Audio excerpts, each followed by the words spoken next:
ప్రకృతి రమణీయతల నడుమ ప్రశాంత నివాసానికి శాశ్వత చిరునామా hill side villas 3 and 5 BHK duplex and triplex villas premium gated కమ్యూనిటీలో ఆల్ ఫెసిలిటీస్ తో మీకు అందుబాటులో near by Satavahana university, Lakshmipur, Karimnagar.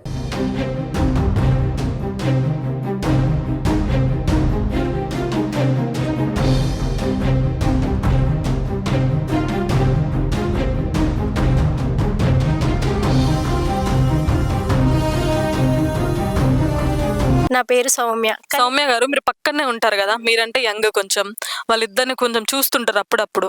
అసలు మీరే కదా ముందు వెళ్ళింది వాళ్ళ ఇంటికి. మీరు వెళ్ళేసరికి అసలు ఏం జరిగింది? ఆయనే పడి ఉన్నాడు, ముచ్చపడి పడి ఉన్నాడు. ఆయనకు బీపీ షుగర్ ఉంది కావచ్చు, హార్ట్ స్ట్రోక్ వచ్చింది కావచ్చు. అత్తమ్మ అత్తమ్మ అత్తమ్మ మామయ్య వడున్నాడు రారా అంటే ఆమె లేదు, కుక్కలు బయటకు వస్తున్నాయి. వచ్చేసరికి నేను ఆ మామయ్య వడున్నాడని చుట్టుపక్కల వాళ్ళని పిలవడానికి ఊరికిన. అత్తమ్మ ఏడుందో బీడీలు చేసుకుంటా, అత్తమ్మను విలువరి మామయ్య పడిపోయిండు, రమ్మను రమ్మను అని అంటే అత్తమ్మ లేదు అని పక్క వాళ్ళు నన్ను నువ్వు అంత ఏటో వేస్తున్నావు కుసు అని టెన్షన్ పడ్డావు.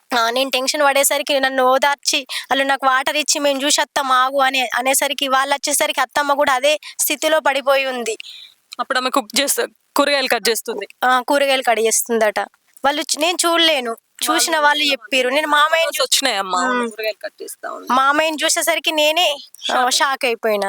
నెక్స్ట్ ఏమైంది? వాళ్ళిద్దరిని హాస్పిటల్ 108 ఫోన్ చేసి తరలించారు. అతను ఇప్పుడు చనిపోయిండమ్మా. అతను మొన్న నైట్ చనిపోయిండు. తెల్లారి నైట్.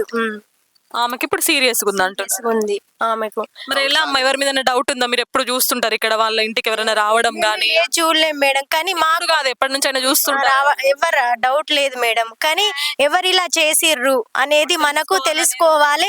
మాకు కూడా ప్రాణ భయం ఉంది, మాకు కూడా రక్షణ కావాలి. ఎందుకంటే మా పిల్లలు ఉన్నారు. పోలీసులు గాని అధికారులు గాని తొందరగా స్పందించి ఎవరో ఏంటో తెలుసుకొని మాకు రక్షణ కల్పించాలి అని కోరుకుంటున్నా. సో చూస్తున్నారు కదా, వాళ్ళైతే చాలా మంచి వాళ్ళంటే ఎవరి జోలికి కూడా వాళ్ళు ఇంతవరకు వెళ్ళిన సందర్భం లేదు. వాళ్ళ వర్క్ ఏందో వాళ్ళు చేసుకొని ఇద్దరు హ్యాపీగా ఉంటారంట. అసలు ఎలా జరిగింది? మరి ఎవరైనా దొంగలు వచ్చారా, లేకపోతే ఇంకెవరైనా ఏదైనా కోపంతో ఇలా చేశారా? కదా, మీరు చూసుకుంటే విజువల్స్ లో చూడొచ్చు. అతను నాన్ వెజ్ క్లీన్ చేస్తున్నాడు, బోటి క్లీన్ చేస్తున్నాడు, అట్లనే వంగి పడి ఉండడం జరిగింది. అమ్మ కూడా కూరగాయలు కోస్తుంది, జస్ట్ ఇట్లా హెడ్ ముందుకు వేసి అట్లనే వంగి పడిపోవడం జరిగింది. కానీ ఒక సైడ్కి పడడం కానీ, ఇట్లా మత్తు జల్లేసేటప్పుడు అట్లా పడిపోవడం కానీ ఎక్కడా లేదు.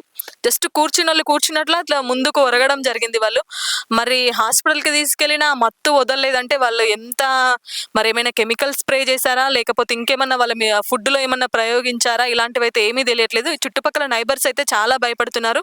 ఇంతకు ముందు కూడా ఇలాంటి ఘటనలు ఇక్కడ కొన్ని జరిగాయి. బట్ ఇప్పుడు మళ్ళీ జరగడం అనేది పెద్ద డెత్ మిస్టరీగా మారింది. వీళ్ళైతే మాకు ఉండాలంటే భయం వేస్తుందండి, మేము 7 ఇల్లు ఉన్నాము, రోజు నైట్ వరకు కూర్చొని మాట్లాడుకొని వెళ్ళి పడుకొని పొద్దున్న లేస్తున్నాం అంతే. అందరికీ కూడా చాలా టెన్షన్గా ఉంది.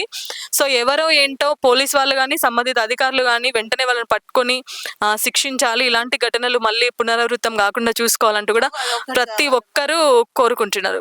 కెమెరా పర్సన్ కార్తిక్ తో లావణ్య రెడ్డి, సుమన్ టీవీ, కరీంనగర్, కర్షకుర్తి నుండి.